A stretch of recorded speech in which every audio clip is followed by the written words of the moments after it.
সাত আসমানের নাম সমূহ ও সেখানে কারা আছেন। প্রথম আসমানের নাম হল রুকাইয়া। এ আসমানে সমগ্র মানবজাতির আদিপিতা হযরত আদম আলাইহিস সালাম আছেন। দ্বিতীয় আসমানের নাম হল ফায়দুম বা মাউন। এ আসমানে হযরত ইয়াহিয়া আলাইহিস সালাম ও খ্রিস্টান সম্প্রদায়ের প্রবর্তক হযরত ঈসা আলাইহিস সালাম আছেন। তৃতীয় আসমানের নাম হল মালাকুত বা হারিজুন। এ আসমানে হযরত ইউসুফ আলাইহিস সালাম আছেন। চতুর্থ আসমানের নাম হল জাহিরা। এ আসমানে হযরত ইদ্রিস আলাইহিস সালাম আছেন। পঞ্চম আসমানের নাম হল মুজাইনা বা মুসাহারাত। এ আসমানে হযরত হারুন আলাইহিস সালাম আছেন। ষষ্ঠ আসমানের নাম হল খালিসা।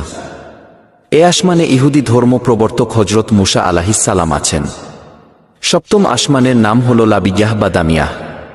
এ আসমানে হযরত ইব্রাহিম আলাইহিস সালাম আছেন।